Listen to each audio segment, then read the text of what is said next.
was just talking to my friend Alyssa, and she was saying that I should live in the now, which is obviously a theme of my life. I've been in the past, I've been in the future, I'm never in the now. But I'm trying to combat that. This morning, after 1001 days of checking my time hop, I deleted it, just going cold turkey on the nostalgia. Anyways, yeah, I deleted time hop because I realized that looking back into my past every single day was actually really damaging to my brain, because I was like longing for the past. I am a nostalgic person. Lately, within the last like year or two, just really intensely. And I think it's because some part of me realized that whatever I had is never, ever, ever, ever coming back. I think the funny thing about depression is that it sneaks up. It sneaks up on you and it takes hold of your life. I've had an interesting path, friendship, if you will, with depression, where when I was younger, no one ever talked about depression. I saw like ads on TV for like antidepressants, and like everything would be filmed in black and white, and you were just like having a terrible day, and then if you took these pills, like everything was suddenly in color and everything was nice. And I didn't really understand, obviously, I was a kid. But by the time I got to high school, people started talking about like depression. One friend in particular who I have no doubt now that she has had whatever depression, but at the time I thought she was faking it. And because she was the type of person who was kind of like attention seeking. But weren't we all kind of attention seeking in high school? And so like in my head, I thought that she was just doing everything she did for the attention. Anyways, when I was in high school, I didn't think that depression was a real thing. At least like it wasn't something that kids went through. This is kind of like the point where the word depression got kind of like thrown around in front of me, and my dumb high school brain was like, that's not a real thing, you're faking it. But of course I was like, I'm gonna be a good friend, you're sad is what you are, you're just sad. Just don't be sad, be happy, look at how wonderful life is and all the things you could do with it. Ooh, 14-year-old me, like, you're so wise. No, fast forward, university. I met a boy, you know, I met a boy. I liked him, he liked me. It was the first time ever that this happened at the same time, or at all. I mean, I don't know. So, I met this boy, and on our first date, he told me that he really liked me, but he didn't want to be with me because he wanted me to be happy, but he was not a happy person. To which I replied, what the fuck does that mean? You're not a happy person. Does that mean you're not happy right now? Does it mean you're never gonna be happy? And I was like, how can you predict that you're never gonna be happy? And this should have been kind of like a red flag for me to turn and run. Here's the thing, maybe this was the starting point of it all, but also I'm sure depression would have found me eventually, because that's just the way life works, isn't it? So I met him and he told me that, and I was like, my brain never really thought about what happy and sad meant. Until I asked him, I was like, well, what does happy mean to you? Unbeknownst to me, I didn't know what happy meant to myself. And I was like, happy, it can be anything. It could be like the song that you really love just came on, like you found a stick of chapstick that's been gone for like so long, and I was like, oh, happiness is just a bunch of little happy things put together to make a big happy thing. It's like a mosaic. after this, I literally went to every single friend, someone who was like I was really close with or someone I wasn't, and I would ask them if they were a happy or a sad person. This was the dangerous beginning of my learning truly about depression. And I'm still learning about it now that it is accompanying me on my journey into adulthood as well. So I asked every single person, anyone that I hung out with after that date, I asked them, are you a happy or sad person? And then I asked them to please define happiness. And I was doing some kind of weird survey poll or something, and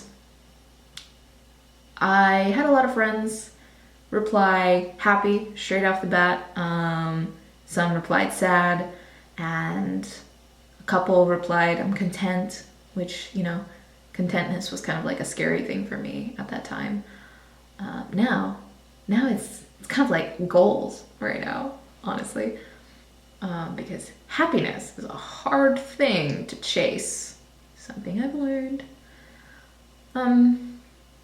But really, where this survey thing hit me is I was in the car with my sister and my best friend, and I asked them both at the same time, do you consider yourselves happy people or sad people? And they didn't even blink. They just both said sad.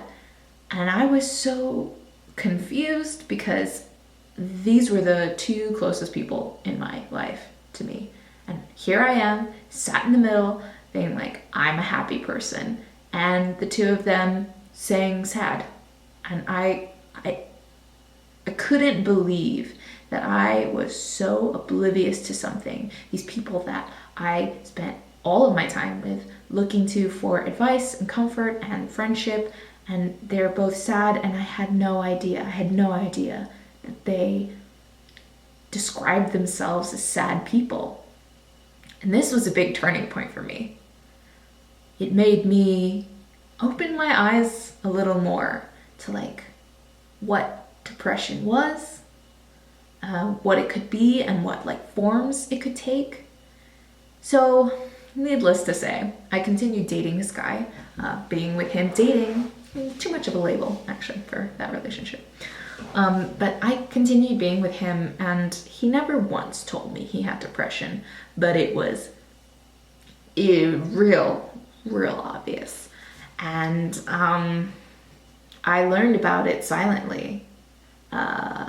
The way he treated me, the way he talked with me and with his friends, how he shied away from people, how he hurt himself. Not like truly like with blades or pills or anything, I mean, to my knowledge, but just drank himself silly and just would go into these long depressive episodes where he would shut me out. And all this time I was like, I have to be happy enough for the two of us. I have to be good enough for the both of us. Real damaging things that I'm still trying to work through years later. Fuck, young Malin, man. So eventually I leave this relationship. But before I do, we watch the amazing freaking movie Inside Out, which was just like a real intense, like full circle of, are you happy or are you sad? And I can't believe that at that time I thought that there was a simple answer to something like that. You know, I tried to unpack what happiness and what sadness meant. I feel like maybe I shouldn't have touched that box, but also I was gonna have to touch it eventually. Like, it seems like kind of naive. Like, before I reached this point, I was this naive girl, just kind of like compartmentalizing everything, and I'm not really dealing with my shit, and that is a common thing with my life. For sure, I don't deal with my shit. I think I do. I think that I'm dealing with it. But I'm not. But everything in my life felt like it was just getting sadder and sadder, and bad things kept happening to me, and I kept thinking like, oh, it's fine, I'm just gonna do this thing. And I wouldn't really think about what I was doing. I would just do it. that's when everything started to kind of blur a little bit, just around the edges, just a little bit. And I remember I was living with my best friend at the time, and ex-best friend. That's one of the things that I realized are never ever coming back. That's just in the past now, and nostalgia is just killing me for it. But she came up to me and she was like, everything feels like a dream. Like nothing feels real. Do you know what I mean? And I looked at her like she was crazy. And I was like, no, I don't. And the true fucking irony of growing up and dealing with things is that I fully understand now. And it comes in waves. It went away for a while, you know, once summer was over, that when I first came to Japan, after I met Seth, I made new friends, and then it came back. Recently, everything's blurry, nothing feels real. I feel like I'm not here. I don't really recognize my own face, and that's partially to do because I lost a lot of weight, and also I'm getting older, and there are bags under my eyes, and who is this jaded lady standing in front of me? I don't know. I look in the mirror and I think, well, she's pretty. She's not me. I don't know. When you remember things, you're not remembering them properly. You're reconstructing a memory in your head, but it's a new memory of something that you remember. And who you were then is gone, and this is who you are now. And there's like it's you. That was you. But it's gone. Anyways, needless to say, I can't really wrap my head around this as someone who is incredibly nostalgic and looks to the past for my happiness, which is freaking crazy. Am I just living my whole life in the past and moments that I've just lived instead of living in my present? Yep, because that was the time when I was happy. And I think the worst thing is that I am so sad. And I've been sad, really sad for a couple of years. But before, I had so many things to blame on it. You know, I had the breakups to blame on it. I had my weight to blame on it. I had where I was living to blame on it, the weather, my job. And I recently talked with a friend, and they told me right now it sucks for me because I can't point to anything and say, this is the reason I'm sad. I'm just sad, even though everything on paper looks good. And I realized they were right, that this is it. I tried to change so many aspects of my life because I thought it would make me happier and it would make me better. Because it's okay, I can't find a therapist, I can't afford a therapist, I can't do much about my current situation except for change little aspects of it. And I'm still fucking sad, you know? And what am I supposed to do about that? Exactly. This has reached, now I've reached a dead end in the video. Because I'm just this girl here, you know, kind of living through bouts of depersonalization, depression, immense sadness. What's the difference? I don't know. It's something that I still don't understand. Don't understand depression. I think back to my childhood, and I'm oh, this all makes sense now. Just something that I just pushed away because in my head I was you're happy. Of course you're happy. There's nothing to be sad about. And that's coming back to bite me in the ass. And I'm 26 and I put all these expectations on this exact age. And who knows if I'm going to accomplish anything. I'm trying to live in the moment. Don't really know what to do about it. The suckiest thing is that everything is great. Everything is perfect. Perfect? That's a stretch. I met a really amazing person. Seth takes really good care of me. I love him deeply. And I love spending time with him. And I love my life in Japan. And I love all the people I've met here and all the experiences that I've had. Somewhere deep down in my dumb little brain, I can't get it through my head that I'm living a good life and that there's no reason to be sad. And that's what depression is.